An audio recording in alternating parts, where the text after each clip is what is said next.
Hi, welcome to the next video lesson. Um, so today we're going to talk about 6.4 theorems on mathematical expectation.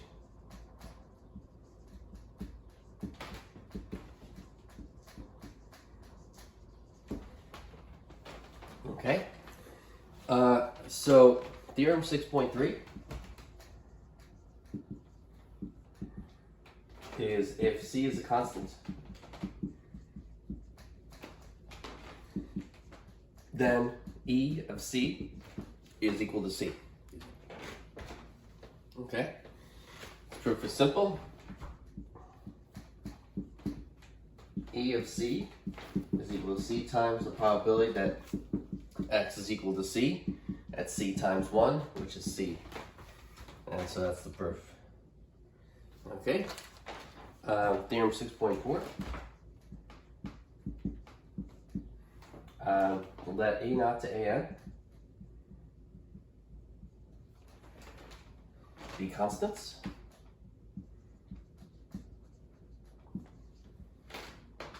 If E of X, E of X squared, and so forth, and E of X to the N exist,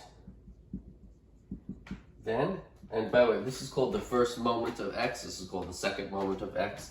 In general, this is called the nth moment of X. So that's called the nth moment of X. Okay, so if those exist, and those are constants, then E of A naught plus A1X plus dot dot dot plus AN X to the N is equal to A naught plus A1 E of X plus dot dot dot plus A sub N E of X to the N.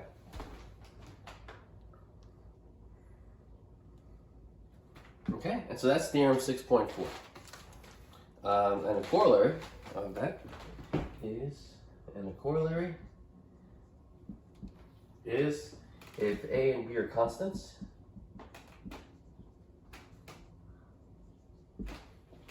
then E of AX plus B is equal to A times E of X plus B. Okay? That's theorem 6.4 and a corollary of it.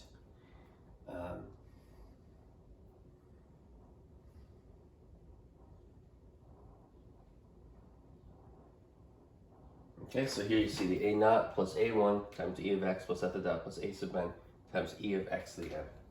Right, and A and B are constants, then E of AX plus B is equal to A times E of X plus B. So we're going to prove theorem 6.4. So I'm going to start at the top of the board to prove it. And work my way down, and I'm going to erase the theorem as I'm proving it because we want to prove it. So that's theorem 6.4. And so this is the proof of theorem 6.4.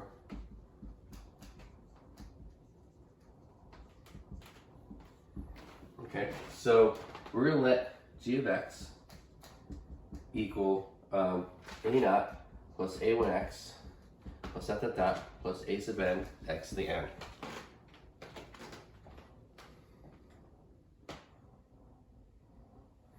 Then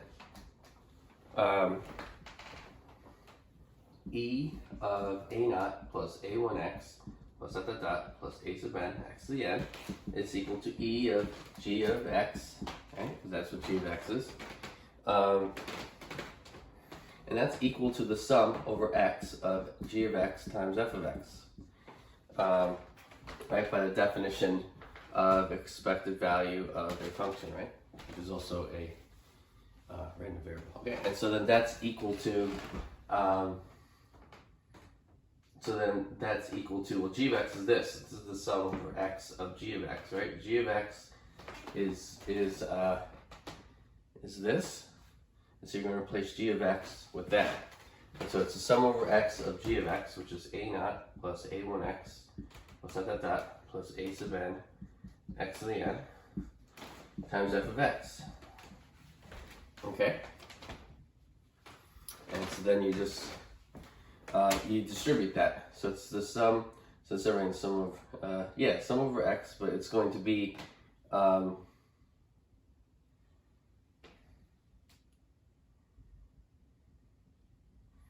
going to be a naught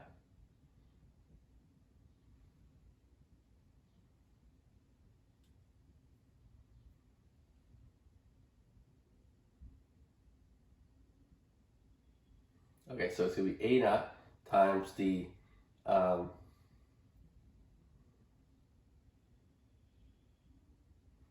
sum over x of f of x plus a1 times the sum over x of x f of x plus dot dot dot plus a sub n, the sum times the sum over x of x to the n f of x. So I'm just summing up each separate value. So this times this would be that, and then this times that would be this, right? And then dot dot dot, this times this would be that, and you're summing over x. I'm just moving the constants out of the sum. And so this is 1. The sum over all values of x of f of x. This is the sum of all the probabilities which adds up to 1. So this is equal to a naught times 1, which is a naught, plus a1 times this. This is the expected value of x plus e of x, but it's a1 times that. So it's plus a1 e of x. So actually I'm going to be able to prove this without erasing the theorem below it. And this is plus dot dot dot plus a sub n times e of x to the n. So that's e of x to the n right there. That's e of x to the n. This is e of x, and that's 1. Okay? And so this is what I just proved, that equation. And e of that is equal to that.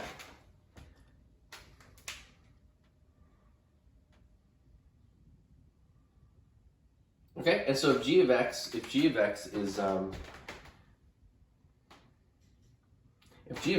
this, right? If that's g of x there, ax plus b, then by that theorem, you can see that e of g of x, right, is equal to, or in this case, e of ax plus b. That's going to have to equal, here's the constant at the end, the b part. So this is going to be b plus a times e of x, which is the same as that. Right, so by proving theorem 6.4, the corollary is obvious. Okay, so that's the proof of the theorem, and the corollary easily follows from it, from the theorem. Okay, so we now proved theorem 6.4. Okay, let's keep going.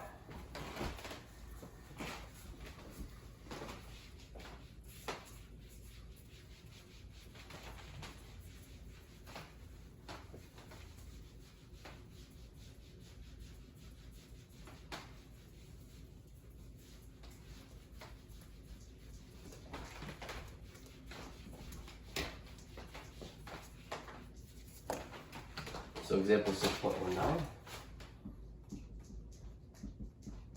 Okay, so example 6.19. Let x be a random variable.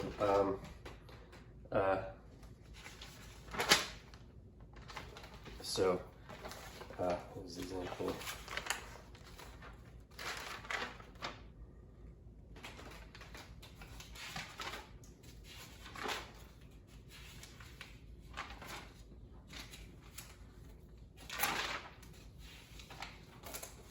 Okay, so for example, so we're going to let x be the random variable from example 6.2, which we talked about earlier. I'll remind you, find e of 3 minus 2x and e of x plus 4x squared. Okay, so in example 6.2, we found e of x. And so in this example, we found that e of x was equal to 7. Okay, so in example 6.2, we found that e of x was equal to 7. And so that's all. That's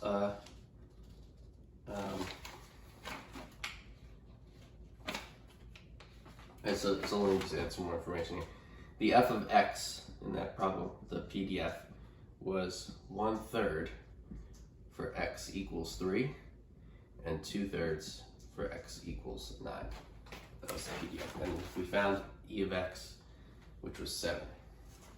Okay, so that's the goal of the problem. Okay, and so solution is that, okay, so the given, we found e of x is 7 already from the problem.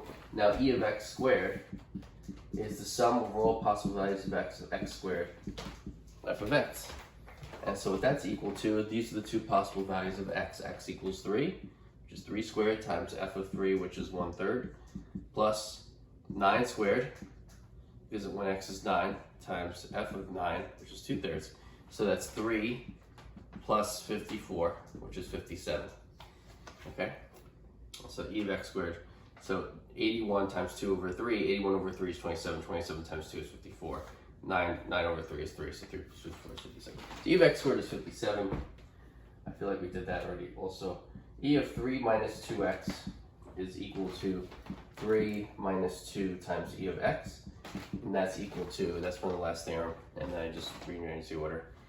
This is 3 minus 2 times 7, which is 3 minus 14, which is negative 11. So that's e of 3 minus 2x. That's good.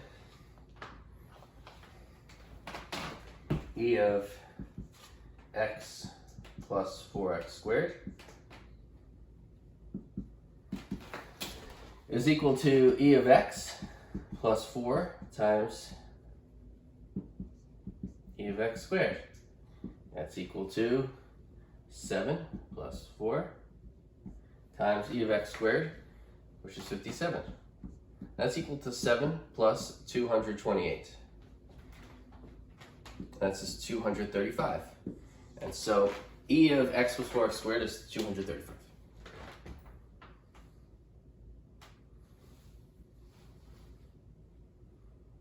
Okay, and so, okay, so that's good.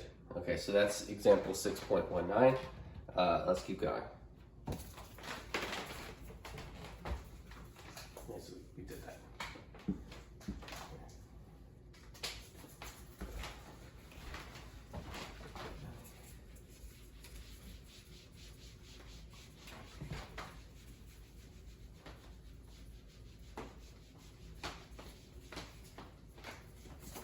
Okay, so 6.5. 6.5 is on the variance and standard deviation.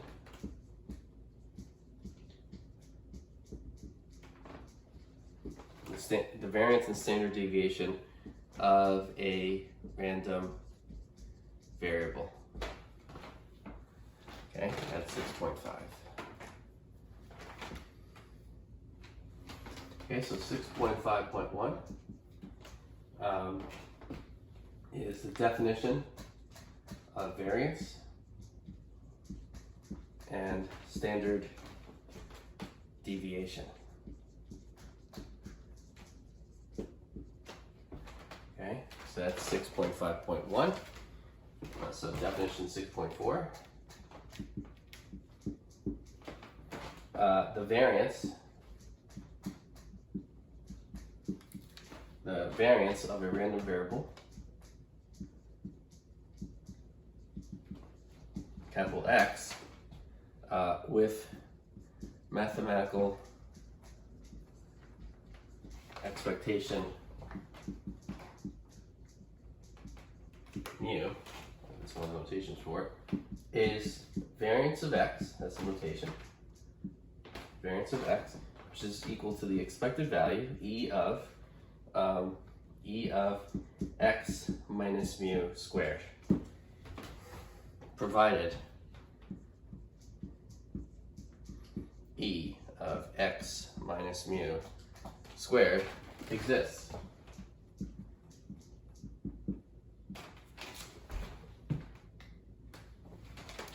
Okay? Okay, so that's the variance of a random variable. Definition 6.5. So the positive square root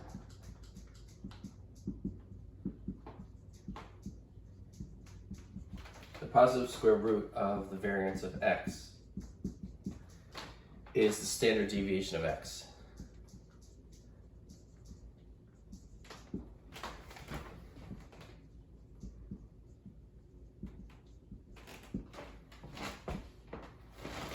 Okay, so that's the standard deviation of x.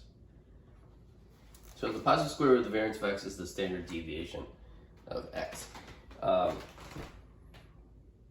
And so note, the notation usually used is that the standard deviation, which we might abbreviate as SD, the standard deviation of a random variable x is denoted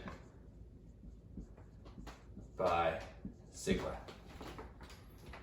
And the variance of x is denoted by sigma squared. Okay?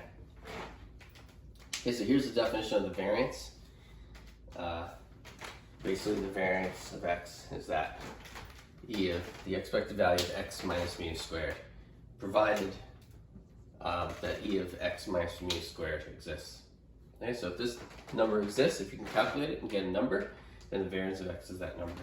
And the positive square root of the variance is the standard deviation. Use this notation for the standard deviation. Use that notation for the variance of x.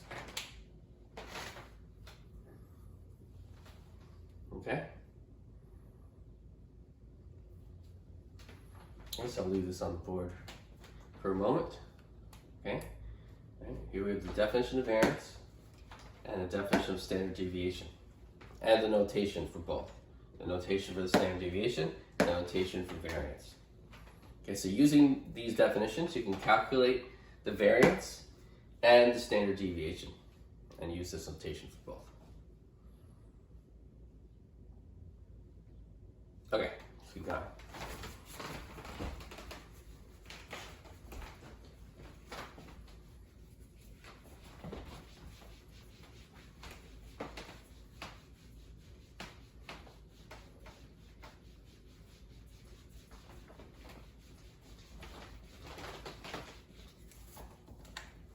Okay, so example 6.20. In example 6.1,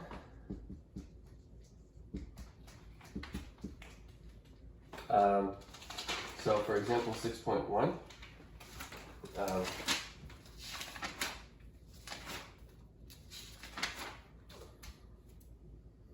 so in example 6.1, well, example 6.1 is if you have a dice, right, a regular die, you throw a die, numbers 1 through 6, you found the expected value of that is 3.5, okay? When you roll dice and you have the numbers 1 through 6, when x is the value on the top side of the die, right? X is the value on the top of the die, right? And then the expected value of x is 3.5. So that was example 6.1. Okay, so now here, for this example, we're going to compute the variance of x.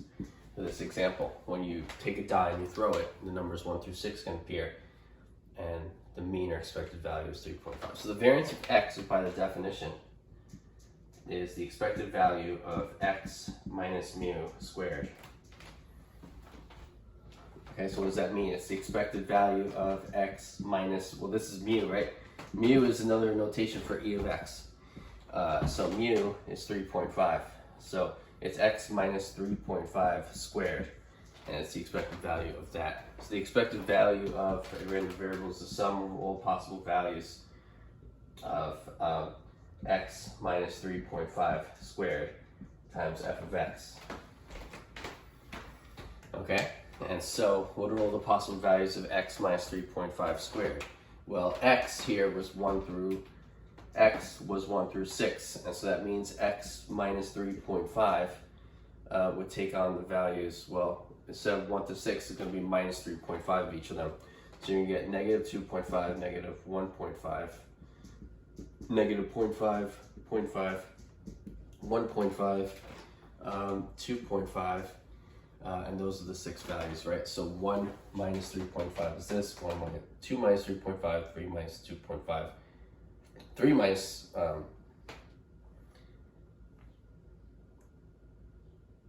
1 minus 3.5, 2 minus 3.5, 3 minus 3.5, 4 minus 3.5, 5 minus 3.5, 6 minus 3.5. You'll get those values. So the values of that times each probability, well, f of each of those numbers is 1/6. And so here the probability of that value is 1/6, probably that value is 1/6, probably there is 1/6. Each of these has probability 1/6. And so we're going to add those up. And so the values of these guys are these values. And for each of those, the probability of f of x is 1/6. So we're going to get negative 2.5 times 1/6 plus negative 1.5 times 1/6 plus negative 0.5 times 1/6 plus 0.5 times 1/6 plus 1.5 times 1/6 plus 2.5 times 1/6. And so you add up those products. And so I'm going to just distribute the 1/6 out, and it was 1/6 times this sum. So that's negative 4, negative 4.5, negative 4, negative 2.5, and 0. Okay.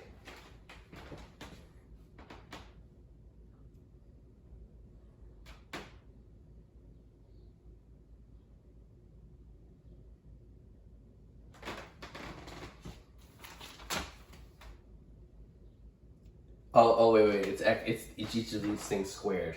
My bad. Okay, so you're going to square each of these things. See, those are the x minus 3.5s. Then you have to square each of them. So then you square each of them. So when you square each of them, and so when you square each of them and then multiply each by 1/6 and add them, you're going to get 175 over 60. And that's equal to 2.917. Okay.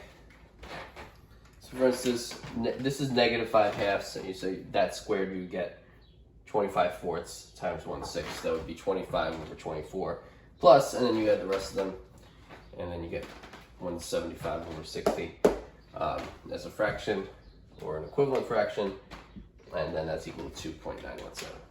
Okay, and so that is the variance for throwing a die, where x is the value on the die. Regular, fair, 6-sided die.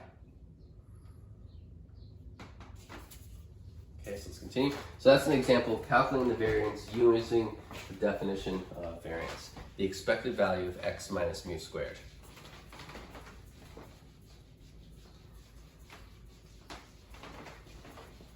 Okay, so let's do another example. Let's do example 6.22. So this is another example of calculating a variance. And so, so the random variable of exercise 6.3. And so it was the random variable of example 6.3.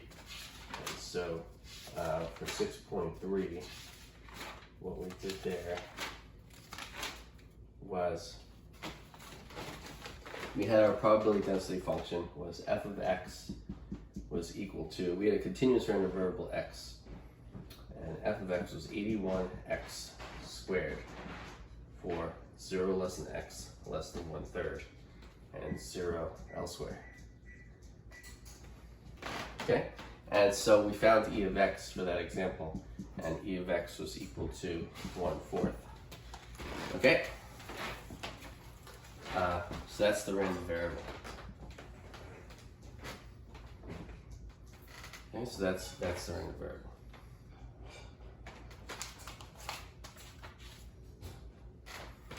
Okay, so the variance of x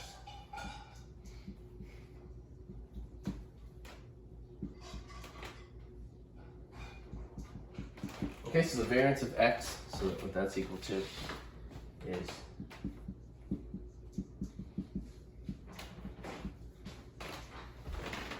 okay, so the variance of x is e of x minus mu squared by the definition of the variance.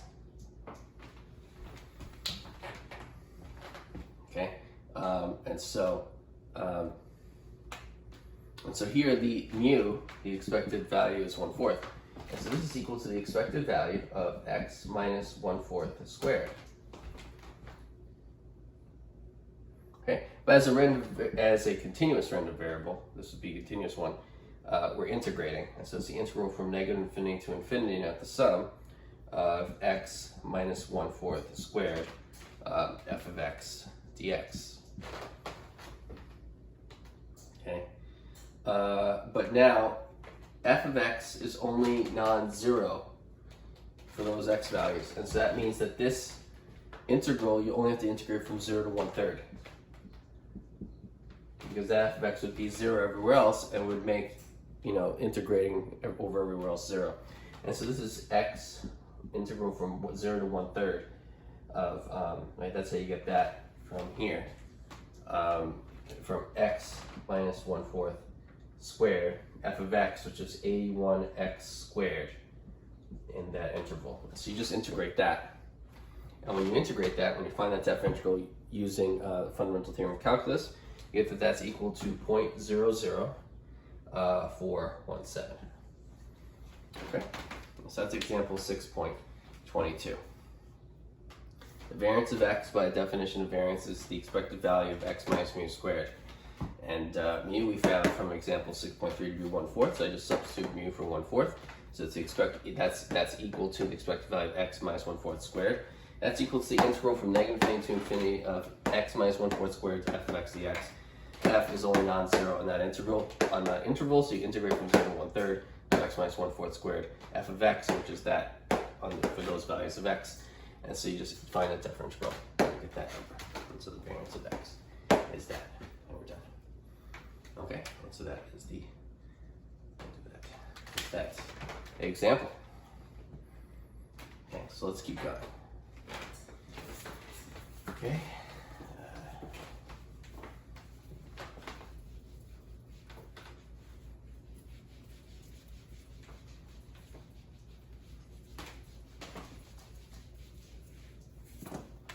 So 6.5.2, the variance as a measure of dispersion. Okay, so the variance as a measure of dispersion.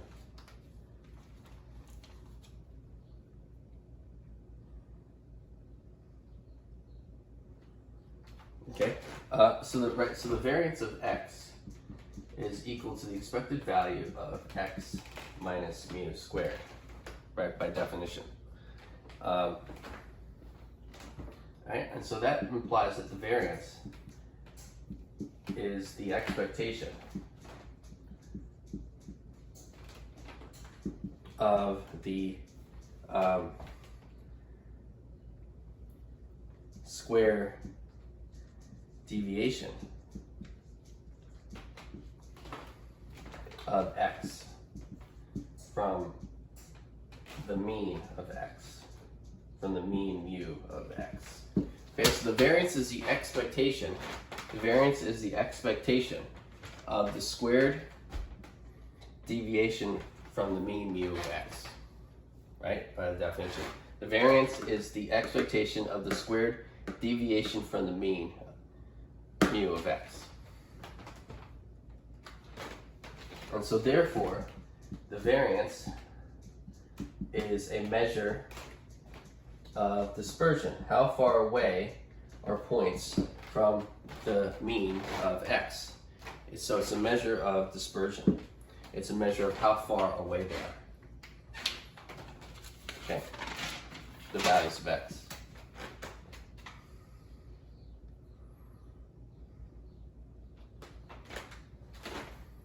Okay, so the variance is a measure of dispersion. By the way we define the variance of x It's the expectation of the squared deviations from the mean of x. So it's a measure of dispersion. Okay.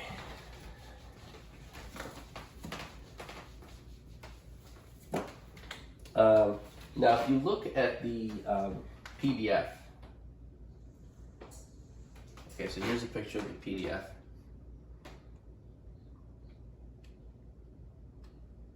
Let's just look at this. Okay, so we look at this picture. Here's mu, right? And now, if we thought of, right, and so here's the PDF. Here's the graph, the curve of the PDF of a random variable x. And so let's say here's mu, and let's say this is mu minus sigma, or mu plus sigma, where these values are all the values that are within one standard deviation of the mean, right? Sigma is the standard deviation, and so mu minus sigma is one standard deviation to the left of the mean mu, and mu plus sigma is one standard deviation sigma to the right of the mean mu.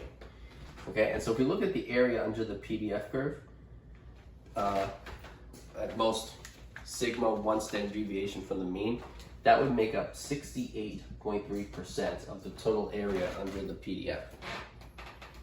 Okay, and then if we went to mu plus 2 sigma here, the area under this part would be 13.6% of the total area under the PDF. And then mu minus 2 sigma, this part would be another 13.6%.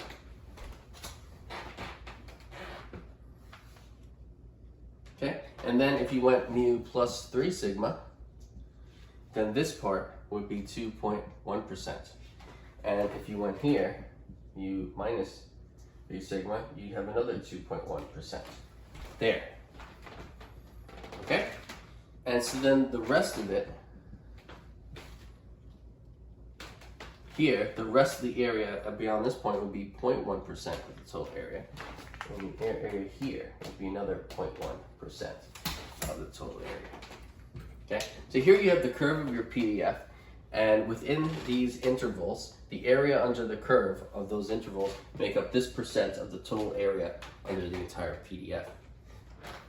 Okay, and so the symmetry about mu.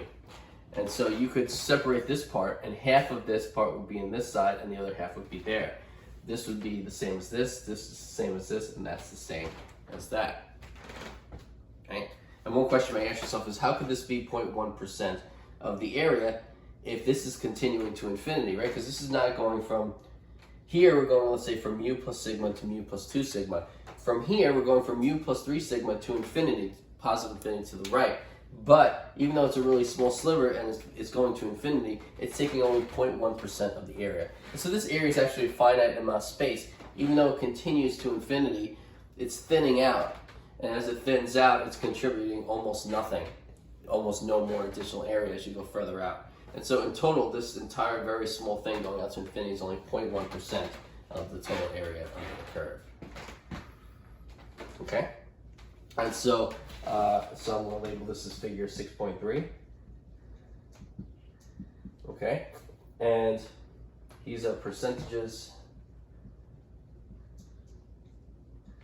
of area under the standard normal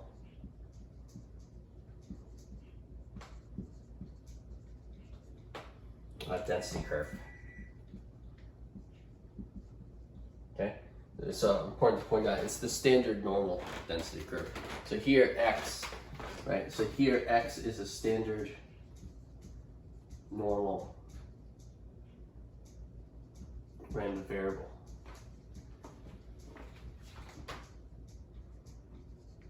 And this is the curve of the PDF. This is the curve of little f of x.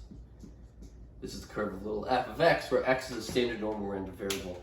And for these, and right, so mu is the expectation of x, or another way to put it is e of x. And sigma is the standard deviation of x. Okay? So this is the percentage of area under the standard normal density curve.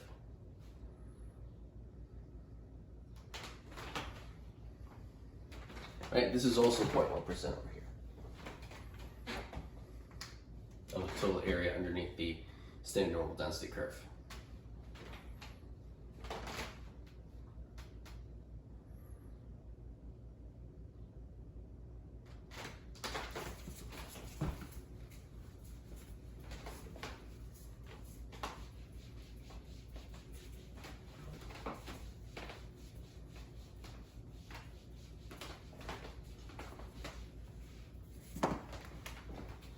Okay, so 6.5.3, relating the variance.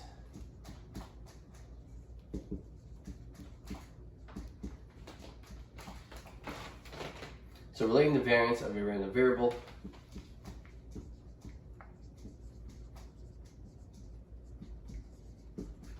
So relating the variance of a random variable to the variance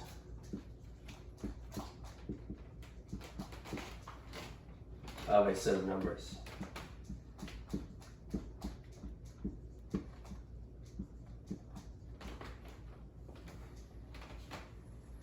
Okay, so relating the variance of a random variable to the variance of a set of numbers. Okay, so what I want to do is, let's say we have a set A, which is, let me use the pen. Let's say we have a set A, which is the set A1, A2, A sub capital N. And where these are not necessarily distinct.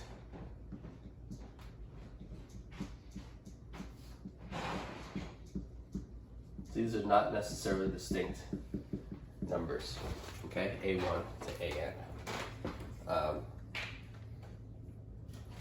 And so what we want to do is talk about the variance of that set A. So the variance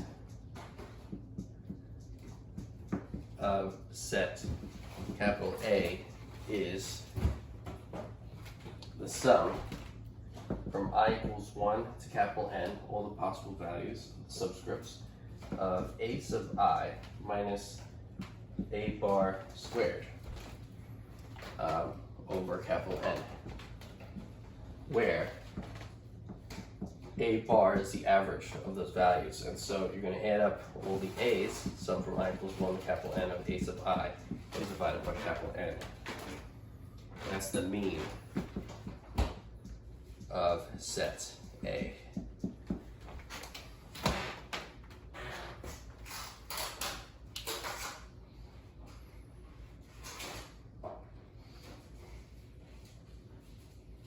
Okay, so this is, right, so remember the variance is the expected value of x minus mu squared. Okay, right, we define the variance as the expected value of x minus mu squared. That's the variance of x. Okay, so the variance of x is the expected value of x minus mu squared. So here's the mu part. The mu is the mean, right? So A bar is the mean of that set. Means you add up all those A's. That's what this is. It's adding up all the A's and dividing by capital N the number of A's, right? There's 1, 2, up to capital N of them. And so when you add them up and divide by the number of them, capital N, you're getting the mean of those numbers in the set capital A that are not necessarily distinct. So that's the mean part. And so you're adding up. So to find the expected value of x minus mu squared here, these are the x minus mu squared parts. So this is x minus mu squared. That's the x minus mu squared inside the brackets there. And then to find the expected value of x minus mu squared, you just add them up and divide by the number of them. And so this is the variance of that set of numbers. You're taking each number in the set. Well, first you're finding the average of those numbers. Then you're taking each of those numbers, subtracting the average from them, and squaring it. And then you're adding up the difference of the square deviations from the mean. You're adding up the square deviations from the mean, and you're dividing by capital N the number of elements in the set. Okay? So again, you find the average of those capital N numbers, A bar. You're taking each of those values, subtracting it from the mean A bar, and each time you subtract it, you're taking the square of the difference, and then you're adding up the squares of the differences, and you're dividing it by capital N, the amount of elements in the set. Okay?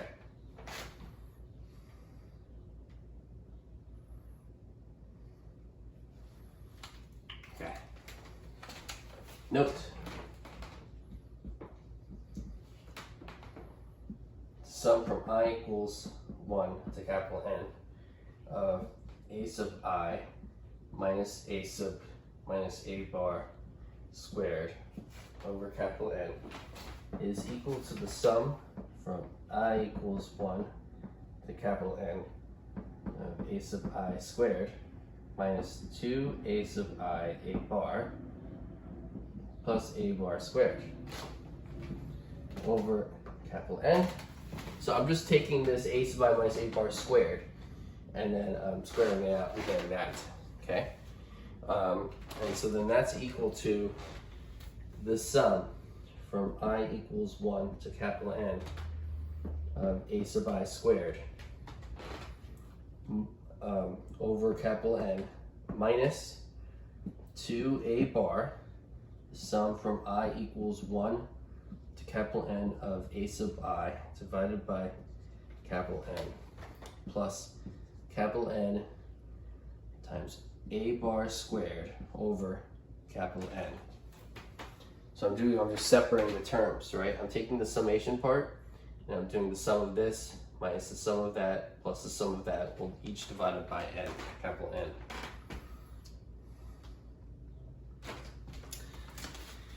Okay.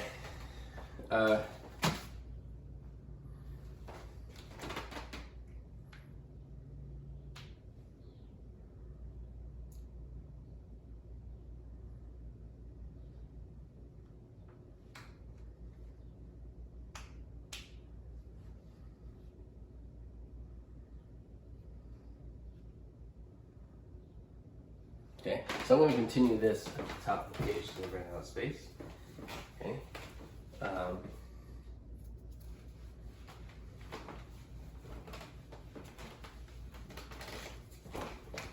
Okay, and so, actually I'm going to erase this too.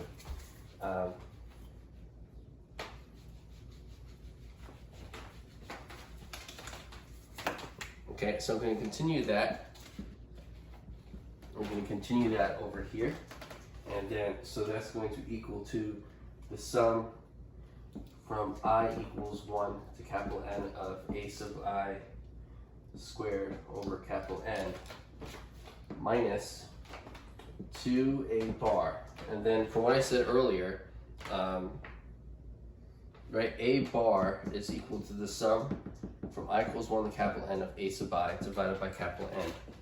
And so this thing is equal to the sum from I equals 1 to capital N of A sub I is equal to A bar times capital N.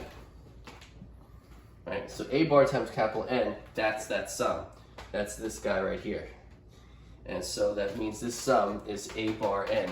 So this is 2 minus 2A bar, then times A bar capital N divided by that capital N in the denominator, plus, now the capital N's cancel and you get plus A bar squared. Here the capital N's cancel and you have a minus 2A bar squared plus A bar squared. So this is the sum from I equals 1 to capital N of A sub I squared divided by capital N minus, this is minus 2A bar squared plus A bar squared, that's minus A bar squared. Okay? And so that's the result, that this thing is equal to that thing, which is the variance. So the variance is equal to the sum of the squares of the values in the set divided by the number of elements in the set, capital N, minus the average squared.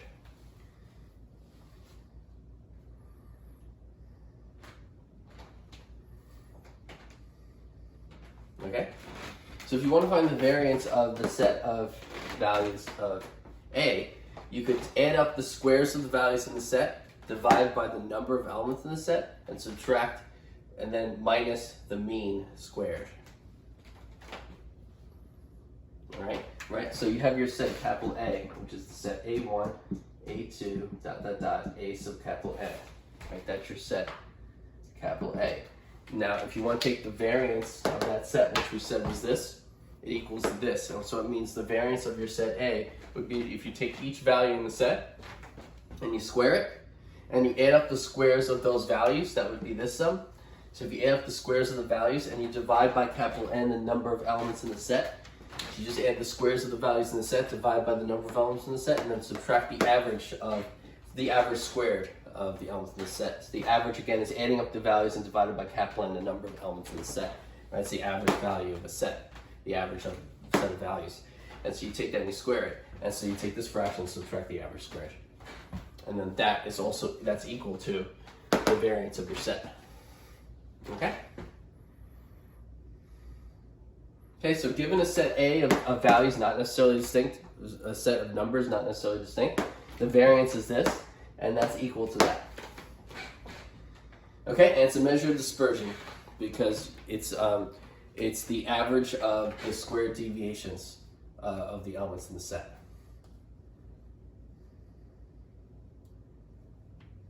Okay.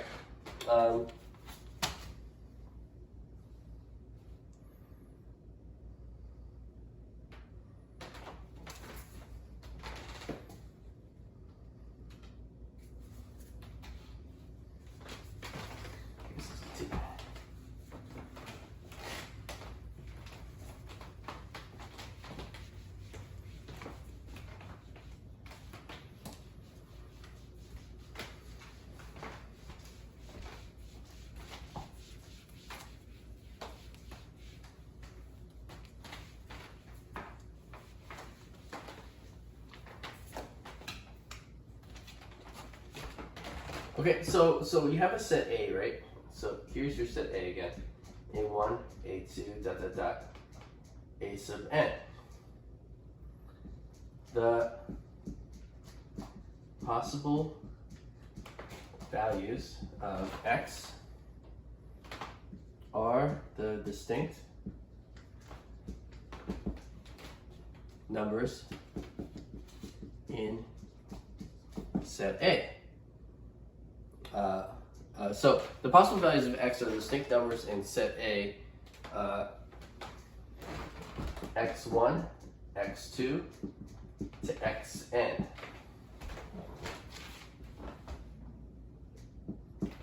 Okay, so the possible values of X are the distinct numbers in set A, X1 to Xn.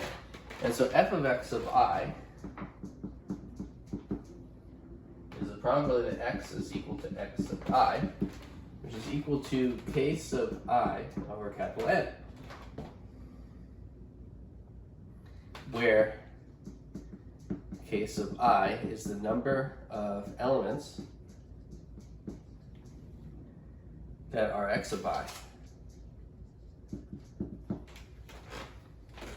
Okay, so f of X sub I is the probability that your X is equal to that X sub I, one of the values in set A. Okay? And so, equal this capital N here.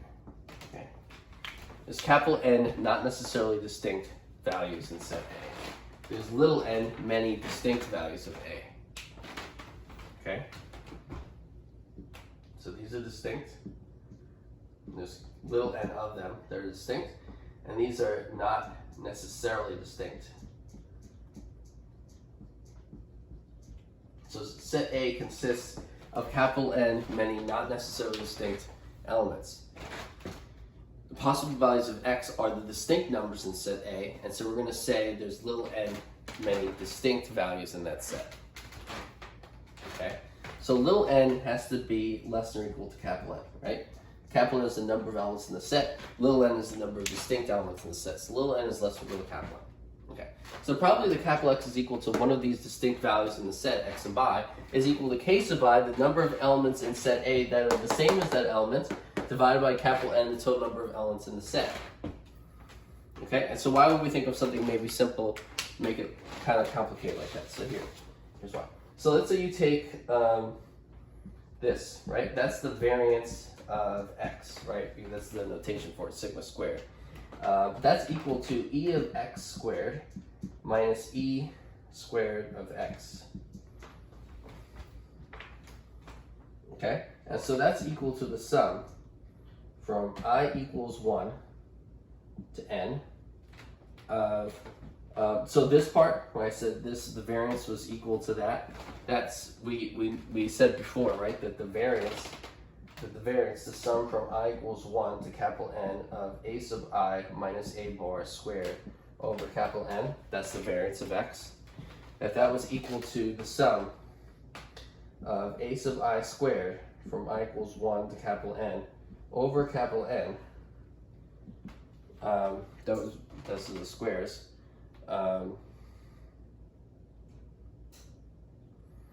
minus a bar squared.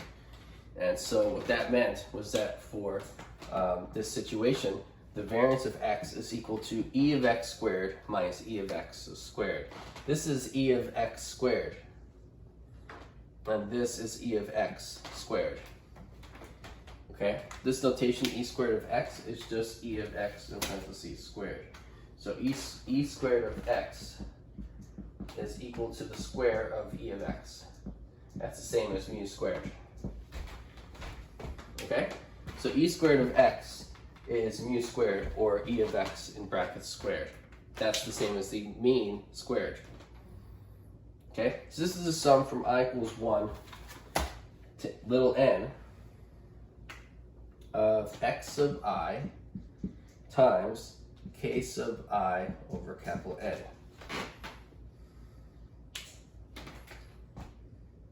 Oh, sorry. X sub I squared times f of x sub I.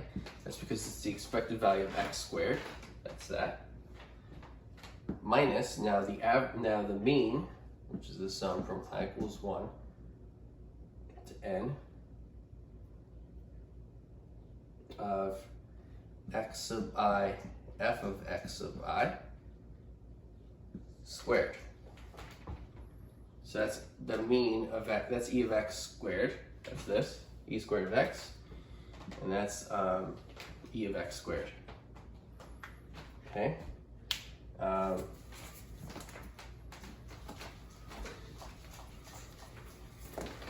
This is equal to the sum from I equals 1 to n of x sub I squared times k sub I over capital N. Right, remember f of x sub I is the same as k sub I over n. And so this thing here and this thing here, I'm just going to substitute for k sub I over capital N. This is going to be minus the sum from I equals 1 to n of x sub I times k sub I over capital N. And take that minus that thing squared. Okay? So this is equal to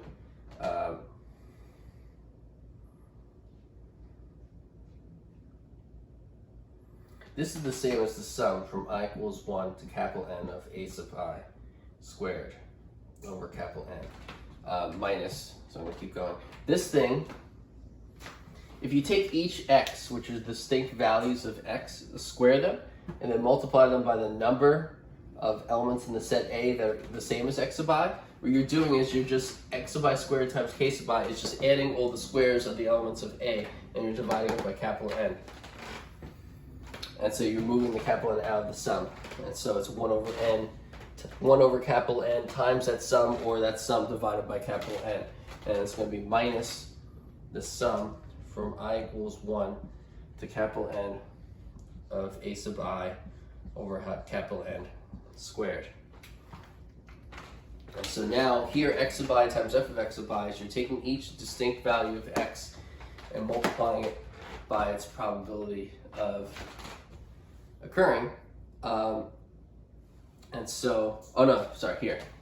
You're taking each distinct value of x, multiplying it by the number of elements in set A are the same as that distinct element of set A, and dividing it by capital N. So what you're doing is you're adding up all the values of A, and then the 1 over n you can move out of the sum, and you can take the sum and divide it by capital N. And so it's the sum of all values of A, Now it's a capital N because we're thinking of how many there are in set A, right? Capital A-N is when we're thinking of how many elements are in set A, and little n is when we're thinking of the number of distinct elements in the set. And so we're adding up all the values in set A, dividing by the number of elements in A, and then we're taking that thing in the brackets and we're squaring it. So we're squaring that. And so that's equal to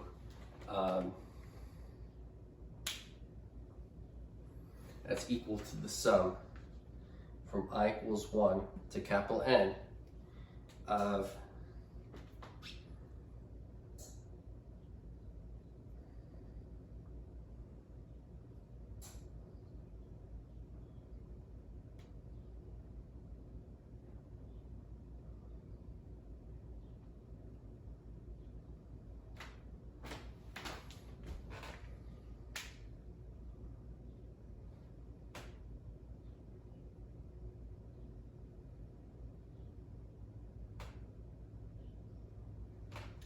A sub I minus A bar squared over capital N. Okay? Which is the variance of set A. So this is the variance.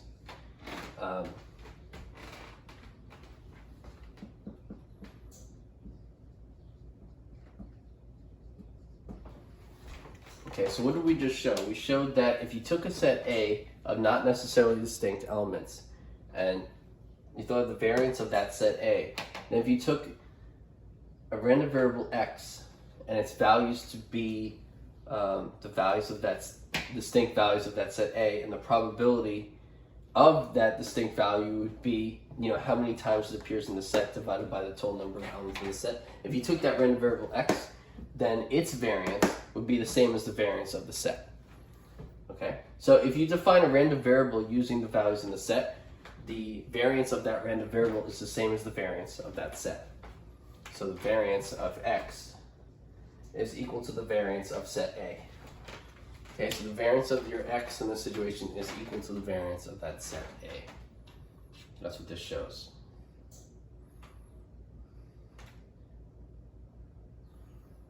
Okay, and so in conclusion, if x is the value of elements selected from that set A randomly, then the variance of x is equal to the variance of that set A of numbers. Okay, so again, if x is the random number value you choose from that set A, then the variance of that x is equal to the variance of that set A as we defined it earlier. Okay, so using the same variance of a random variable x, the variance of that is equal to the variance of the set A as we just defined it. That's what this whole board shows, okay? Okay, so let's keep going.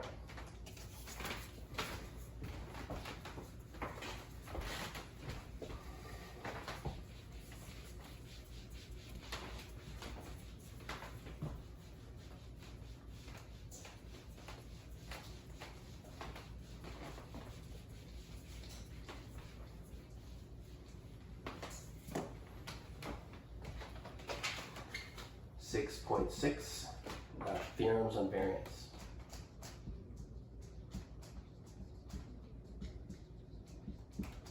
Okay, 6.6 theorems on variance. Theorem 6.5. So theorem 6.5, the variance of x is equal to e of x squared minus e squared of x. Okay, so the variance of x is equal to e of x squared minus e squared of x. That's theorem 6.5 in section 6.6, theorems on variance. Okay, and so note, just like I noted earlier, e squared of x, what that means is you take e of x and you square it. That's what e squared of x means.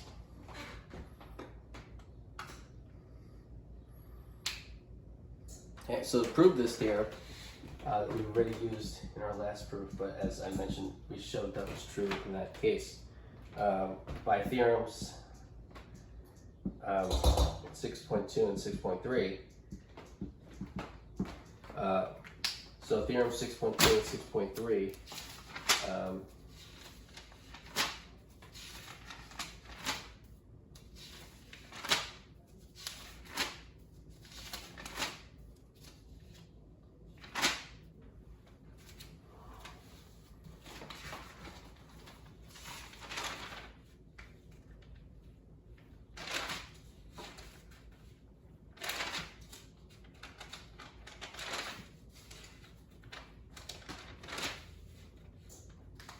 Right, so theorem 6.2 is the one that says if you take e of g of x, that's equal to either the sum over x of g of x, f of x, provided if x is discrete, or the integral from negative infinity to infinity of g of x, f of x dx. That's if x is continuous, right? Fx is continuous if x is discrete, e of g of x is that, right? And theorem 6.3,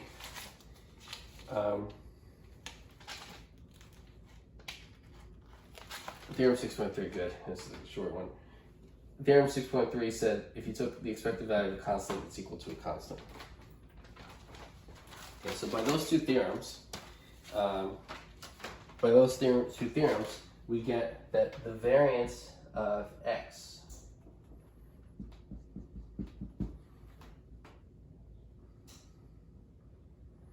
is equal to e of x minus mu squared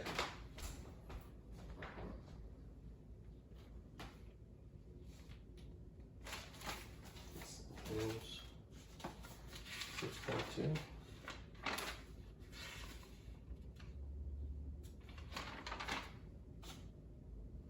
Yeah, okay. And then that's equal to e of, and then you just square x minus mu, so you get x squared minus 2x mu plus mu squared, e of that, or 2 mu x minus 2 mu x, and that's equal to e of x squared minus 2 mu e of x plus e of mu squared. Actually, let me put it this way, minus e of 2 mu x plus e of negative 2 mu x. I'm just putting it in detail here. So it's e of the sum of these three things is the sum of e of those things. And so then that's equal to e of x squared minus 2 mu e of x plus mu squared. Okay, well, e of x is mu. So this term, what that equals is 2 mu squared, because e of x is mu, so it's 2 times mu. That's 2 mu squared. So there's a minus 2 mu squared there, that's being minus, but I didn't circle the minus part, so that's minus 2 mu squared. And so then that's equal to e of x squared, but then it's a minus 2 mu squared plus 1 mu squared, and so it's just minus mu squared. And I'll write it like this first, and then I'll write it as e of x squared minus e squared of x. E squared of x is the square of mu. Okay, and so what I just proved is that the variance of x is equal to e of x squared minus e squared of x. Okay, and so that is the proof of theorem 6.5.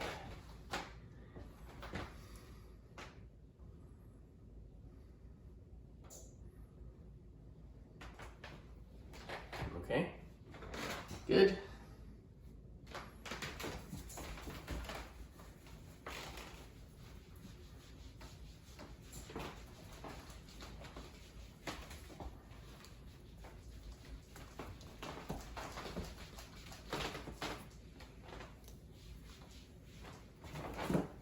Okay, so theorem 6.6 is the variance of ax plus b is equal to a squared times the variance of x. Okay, so let's prove it.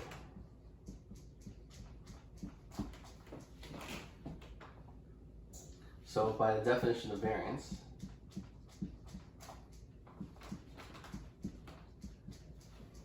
and corollary,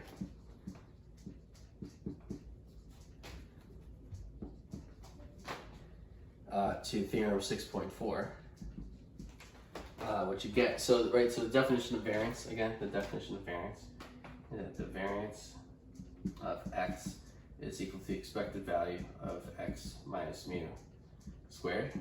Right, that's the definition of variance. And the correlated true theorem 6.4 is the one that said that e of ax plus b is equal to a times e of x plus b.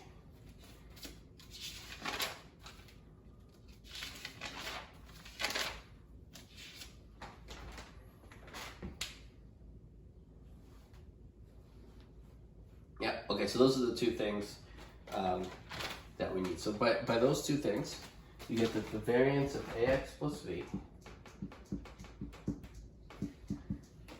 is equal to the expected value. Well, the expected value of something in the parentheses, meaning this, instead of x, we have ax plus b. And so we're going to take the expected value of what's in the parentheses, which is ax plus b, and we're going to subtract it by mu. But mu is the expected value of ax of x, in this case ax plus b. And we're going to take that entire thing and we're going to square it. Okay, so the variance of something is the expected value, that's something minus the mean squared. So the variance of this is the expected value of that minus the mean of that, well, that's squared, the expected value of that. And so now that's equal, this is by the definition. That's by the definition of variance right there, this equation here. It's by that definition, that equal sign is by that. And then this is equal to the expected value of ax plus b minus a times e of x minus b. But that whole thing's squared. Okay, so ax plus b, that's here, minus a times e of x minus b. But this whole thing is squared, and so that whole thing is squared. And this is equal to e of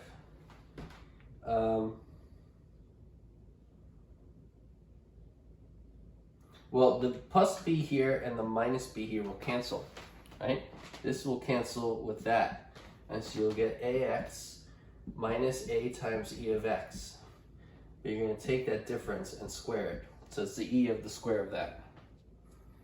And now you can see you can factor out that a.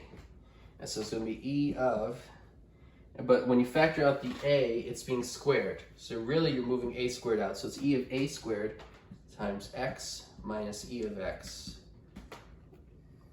squared. Right? So the a here is being squared. And so when you factor out the a and then you square the a, you're moving out an a squared. And then you still have x minus e of x squared. There. Now, you can move out this constant here, and so it's you get a squared times e of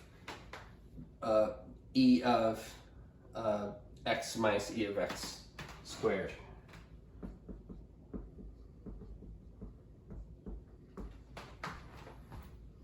Okay, so x minus e of x squared, that's what's being e'd. And then you move the a squared out. And then, so this is equal to a squared times, well, what is e of x minus e? Remember, e of x is mu. So e of x minus mu squared, that's the variance of x. So it's a squared times the variance of x. Right? That's the variance of x. That's this. That's the variance of x. So that's what goes here. And so what we just showed is that the variance of ax plus b is equal to a squared times the variance of x. And that is theorem 6.6. Okay, so we'll stop there. And next time we'll continue with 6.7, the next video.